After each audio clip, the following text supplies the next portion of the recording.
विद्यार्थी मित्रों, 11th economics में हम सीख रहे हैं चैप्टर 8 आर्थिक सुधार।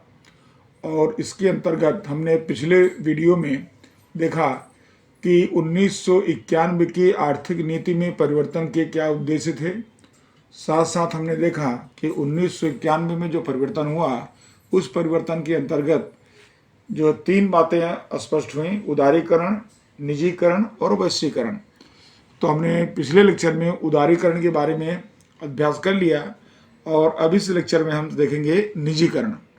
तो निजीकरण की जब बात हम करते हैं तो निजीकरण की व्याख्या देते समय आप खाली इतना ध्यान रखें कि औद्योगिक मालिकी का सार्वजनिक क्षेत्र में से निजी क्षेत्र में हस्तांतरण, यानी कि निजीकरण की परिभाषा आप दे देंगे कि औद्योगिक मालिकी का सार्वजनिक क्षेत्र में से निजी क्षेत्र में हस्तांतरण, यानी सरकार देश में सार्वजनिक क्षेत्र के उद्योगों की मालिकी एवं संचालन करती है। इस मालिकी एवं संचालन को पूर्ण रूप से अथवा आंशिक रूप से निजी क्षेत्र को सौंपने की जो प्रक्रिया होती है उस प्रक्रिया को कहते हैं निजीकरण की प्रक्रिया। अब भारत में निजीकरण की जो प्रक्रिया हुई तो उसके अंतर्गत आप समझें कि निजीकरण मुख्य 2 तरह से बताया गया है। तो पहला इसमें बताया गया है इस प्रक्रिया के अंतर्गत कि विनिवेशीकरण द्वारा। तो विनिवेशीकरण द्वारा पहली प्रक्रिया बताई गई है। इसके अंतर्गत सार्वजनिक क्षेत्र जो होता है, सार्वजनिक क्षेत्र का विनिवेशीकरण अर्थात सार्वजनिक क्षेत्र के उद्योगों में से राज्य सरकार अपना स्वयं का हिस्सा कम करके निजी क्षेत्र को बेच दे तो उसे कहते हैं विनिवेशीकरण, यानी इसका इंग्लिश शब्द है डिसइन्वेस्टमेंट। तो डिसइन्वेस्टमेंट के अंतर्गत सरकार क्या करती है कि अपने सार्वजनिक क्षेत्र में से सरकार अपने हिस्से को कम करके निजी क्षेत्र को बेच देती है। और अब इसको समझने के लिए हमको समझना होगा कि संपूर्ण हस्तांतरण। अब सरकार जो अपना हिस्सा सार्वजनिक क्षेत्र के उद्योगों में से पूंजी वापस लेती है और उसे निजी क्षेत्र को सौंपती है तो उस प्रक्रिया के अंतर्गत अगर समझें तो 2 प्रकार की प्रक्रिया होती है। पहला है संपूर्ण हस्तांतरण। तो संपूर्ण हस्तांतरण में आप बताएंगे कि जब सरकार सार्वजनिक उद्योगों में निजी क्षेत्र को बेचकर अपनी मालिकी का हस्तांतरण 100% रूप से करे तो वो कहा जाता है संपूर्ण हस्तांतरण। तो यानी तमाम शेयर, कंपनी के पास जो शेयर हैं, सरकार के पास कंपनी के जो शेयर हैं, उन तमाम शेयर को निजी क्षेत्र को अगर बेच देती है तो उस समय संपूर्ण हस्तांतरण कहा जाता है। और उसके बाद भी है आंशिक हस्तांतरण। तो आंशिक हस्तांतरण में क्या होता है कि सरकार अपने पूरे शेयर कंपनी के जो धारण करती है उसको वह पूरे न बेच करके उसमें से 29 या 49% शेयर ही निजी क्षेत्र को बेचती है और बाकी शेयर अपने पास रखती है।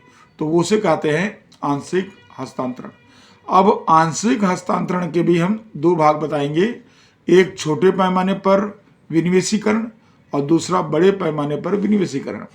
अगर कंपनी के शेयर जो सरकार के पास हैं वो सरकार उस शेयर में से 51% से कम शेयर अगर वह निजी क्षेत्र को बेचती है तो उसे कहेंगे छोटे पैमाने पर विनिवेशीकरण हुआ, ऐसा माना जाएगा।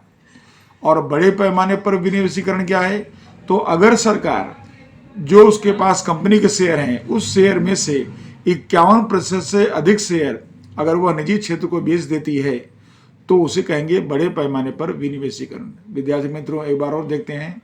विनिवेशीकरण की प्रक्रिया में सार्वजनिक क्षेत्र में से राज्य सरकार स्वयं अपना हिस्सा कम करके निजी क्षेत्र को बेच देती है और ये प्रक्रिया कहलाती है विनिवेशीकरण की प्रक्रिया।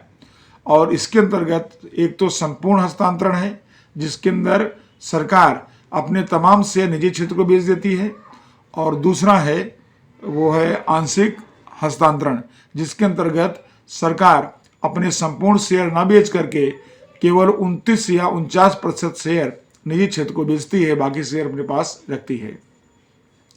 और इस आंशिक हस्तांतरण में दो प्रक्रिया बताना है आपको, छोटे पैमाने पर विनिवेशीकरण और बड़े पैमाने पर। अगर सरकार 51% से कम शेयर निजी क्षेत्र को बेचती है तो वो हो छोटे पैमाने पर विनिवेशीकरण, और अगर सरकार जो है बड़े पैमाने पर विनिवेशीकरण करती है तो 51% से अधिक शेयर उसको बेचती है निजी क्षेत्र को, तो ऐसा माना जाएगा। आगे देखते हैं मित्रों, आरक्षित क्षेत्रों या आरक्षित उद्योगों की संख्या कम करके। अब यहाँ पर आपको समझना है कि सरकार जो है वह आरक्षित जो उसके अंदर आने वाले है उसके अंतर्गत सरकार कुछ उद्योगों की मालकी अपने पास रखती है, कुछ उद्योगों पर अंकुश रखती है। विशेष रूप से सार्वजनिक सेवा के क्षेत्र जहां पर निजी निवेशकर्ता को प्रवेश करने पर प्रतिबंध होता है, तो निजीकरण की जब प्रक्रिया होती है तो उसके अंतर्गत सरकार अपने हस्तक सार्वजनिक क्षेत्र में भी कार्य करने की छूट प्रदान करती है। उदाहरण के रूप में बैंकिंग व्यवसाय, शिक्षा और उसके बाद जो है दूरसंचार, परिवहन में अब निजी क्षेत्र के साहसों को भी सेवा देने की छूट दी गई है। तो इस तरह से जो है सरकार आरक्षित उद्योगों की संख्या को कम करके भी निजीकरण कर सकती है। एक आप एक दृष्टांत दे सकते हैं आंकड़ों में कि जब देश आज़ाद हुआ तो 31 मार्च 1951 में सरकार के हस्तक उद्योग कितने थे? 5, और ये 1990 में बढ़कर के हो गए 233, यानी कि 1991 की जो नीति बनी उसके पहले, और फिर 2010 में ये घट करके हो गए 217। तो आप देख रहे हैं कि यहाँ पर 1990 की अपेक्षा 2010 में क्या हुआ इसके अंदर कि आरक्षित उद्योगों की संख्या में कमी आई। सरकार के अंडर में जो उद्योग थे उसको सरकार ने कम कर दिए। अब आता है लास्ट और तीसरा पहलू, वो है सार्वजनिक एवं निजी संयुक्त मालिकी के उद्योग की स्थापना करना। यहाँ पर आपको समझना है कि सार्वजनिक क्षेत्र के लिए आरक्षित रखे गए क्षेत्रों को निजी पूंजी निवेश के लिए खोल दिया गया है।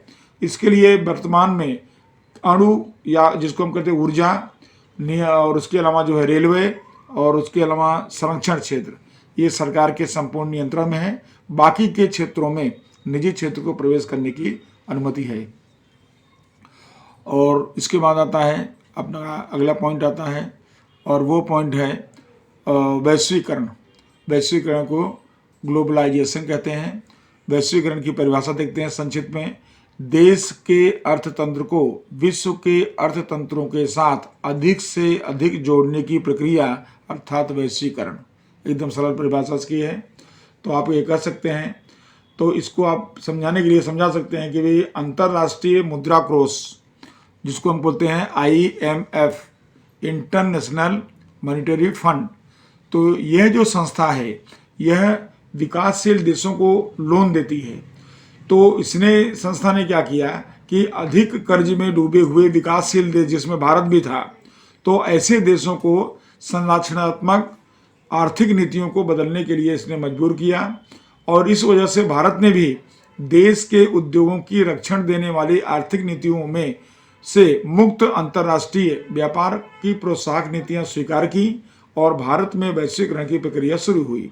अब उस प्रक्रिया के अंतर्गत आयात निर्यात लाइसेंस की नीति सरल बनाई गई, यानी आयात निर्यात करने के लिए नीति सरल होने से व्यापारी या उद्योगपति आयात और निर्यात में अधिक पैमाने पर उसमें रस लेने लगे और वैश्वीकरण को वेग मिला।